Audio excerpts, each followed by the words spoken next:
News at 5 starts now. An arrest is made in a domestic violence case, and Greenville city officials are mapping out a plan to fix up the roads. Good evening, I'm Renae Skinner. Our top stories are coming up. Now here's meteorologist Steve Schill. He's got a first look at our Friday weather. Hey, Steve. Yeah, happy Friday, everybody. And another nice one. Now, temperatures are inching up there, but we started out on the cool side again this morning. 61 the overnight low in both Greenville and in Greenwood. 61 also in Meridian. A degree warmer at 62 degrees in Jackson. Folks, we're getting back into the 90s. Yeah, we had a respite there for a couple of days, but the traditional August weather is about to make a return to the Delta. Thunderstorms also in the forecast. We'll talk about that coming up in just a few minutes. Renee? All right, thanks, Steve. Good evening, everyone, and thanks for being with us tonight. A Greenville judge says it's time to pay up. The city is owed over $2.5 million in past due back fines. Judge Michael Pruitt says he's working hard to come up with ways to collect the money. He says although he is looking at several options to get the funds collected, he needs the police department to assist in picking up those individuals who have warrants for owed fines. He says they have also hired a new collection agency to assist with the collections. The municipal court keeps a list of individuals along with the address information. You can contact the court to make payment arrangements. Meanwhile, in Indianola, police arrest a man responsible for assaulting a woman earlier this week. Marcus Haney was arrested today for an aggravated assault that happened Monday. Haney allegedly strikes a female in the face with a closed fist. As a result, the victim sustained a fractured nose. Haney was transported to the Sunflower County Jail with a $20,000 bond. The city of Greenville is taking a step forward towards improving the condition of streets for its residents. Since 2001, assessments have been underway to identify streets in dilapidated conditions.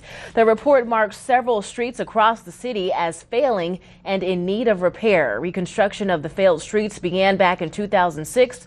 And so far, the city has spent $6 million. Among them are Lynn Circle, East Causey Street, and Hospital Street next to Delta Regional, where crews were busy at work today. New foundation, curb and gutter replacements as needed, and then new asphalt. This street will sit for the next 2 weeks after while we go prep some other streets, and then we'll come back and start laying asphalt over here.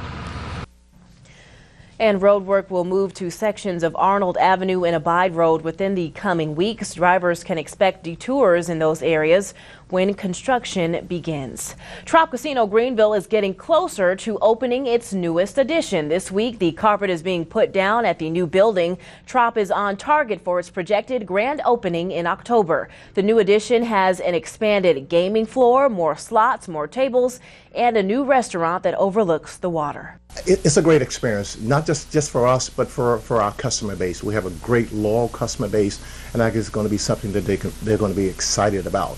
We're going to be able to provide more value, more variety, and more fun. Trop Casino Greenville is still hiring cooks, waiters, and waitresses, and various other back-of-the-house positions. Those interested can apply online at tropcasinogreenville.com. Next Tuesday morning is a big day for downtown Greenville. American Cruise Lines is making a stop for one of its cruises in downtown Greenville. This boat will contain 145 passengers. The passengers will be taken to several historic locations in the city. Wesley Smith with the Washington County Convention and Visitors Bureau says this is a great opportunity for the city of Greenville. It speaks really well for Greenville and the improvements downtown and the lakefront, and it's exciting. It's people from outside the area, serious companies looking at using us as a stop for one of their tours. If Tuesday's riverboat stop is successful, more stops will occur in the future from multiple cruise lines. This has the potential to create a positive economic impact for the city. The Lake Village Municipal Airport is one of 5 in Arkansas to receive federal funding for improvements. The Federal Aviation Administration will give $1.2 million in grants to the airports. The grants range from $162,000 to $322,000. They will support upgrades such as a perimeter fence in Arkadelphia and additional parking in Melbourne. The funding is part of a fiscal year 2014 appropriates bill that was signed into law in January. In other news, police released the name of the Ferguson, Missouri officer who shot and killed an unarmed black teenager. The shooting leads to nights of unrest in the St. Louis suburb. Brian Webb has the latest.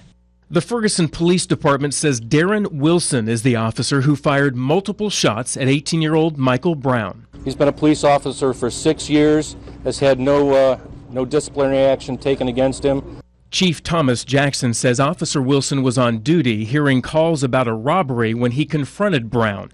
Residents in the St. Louis suburb have more questions for police. The cover-up and everything else doesn't justify why a man can lay on the ground and get shot down like an animal. Police say they waited to release Officer Wilson's name because they feared for his life. The shooting sparked 4 days of unrest, but last night demonstrations were calm. The atmosphere at times more like a street party than a protest. Highway Patrol Captain Ron Johnson is getting the credit. People have a chance to say what they want to say, and it's peaceful, so I think it's been going good. The Ferguson native was put in charge of the situation Thursday, and instead of facing off against the angry protesters, his officers reached out to them. Brian Webb for CBS News, New York. The response to the fatal shooting of an unarmed man in Ferguson, Missouri, as you just saw in the last story, is just the latest in which local law enforcement has the look and weapons of a military combat unit. But the question is this a good thing for American communities? Jan Crawford takes a closer look.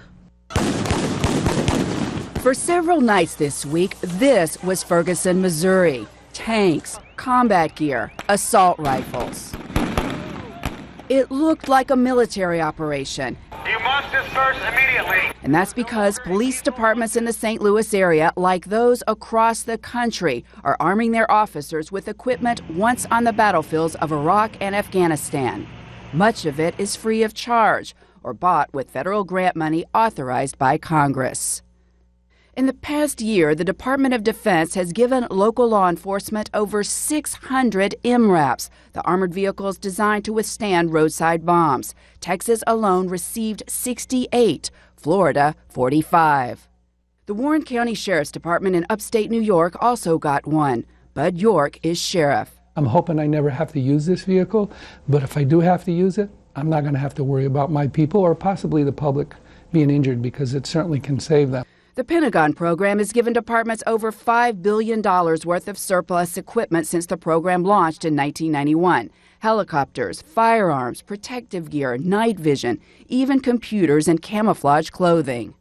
The local police also get federal grant money to buy the military-style equipment. One recent study found the federal government has doled out more than $34 billion to local police departments since the September 11th terrorist attacks. But critics say local police aren't the military, that some of the equipment and tactics should not be routinely used against American citizens. There's a feeling that you have to justify having it, so you have to find reasons to use it, even if those reasons, aren't really commiserate with the threat that the police are actually facing. Former New York City Police Detective Bo Dietl says the answer is proper training. If you're going to have all these advanced weaponry, you must train the people. That must come part and parcel. You're going to buy it, know how to use it, and know when to use it. And a final note before we head to break: in Bolivar County, a boil water alert is in effect. The Mississippi State Department of Health issues a boil water alert for customers who receive their drinking water from the Boyle-Skeen Water Association water supply located in Bolivar County. Samplings show the presence of total chloroform bacteria in the drinking water. Health officials strongly recommend all water be boiled vigorously for 1 minute before it is consumed. Bringing water to a rolling boil will inactivate all major types of harmful bacteria. This precaution will last at least 2 full days, and water system officials will be immediately notified when the boil water alert is lifted. DSU welcomes back its students, and a national football competition is heading to the Delta. Those stories are coming up on your Delta News at 5. But before we head to halftime, we pass it over to meteorologist Steve Schill. He's going to kick off another look at our weather. Yeah, here we go. You ready? Oh, sorry about that. Temperatures right now are in the upper 80s, 87, 86 degrees. But I know you're going to head out the door this evening. Ouch. It's not funny, Fred. Temperatures near 85-ish by 7 p.m. In the upper 70s at 9, about 70, 71 degrees by 11 o'clock. A beautiful night in the Delta. Take advantage of it because, well, all good things come to an end. Yeah, I've got your forecast coming up after the break. You're watching WXVT. It's your Delta News at 5.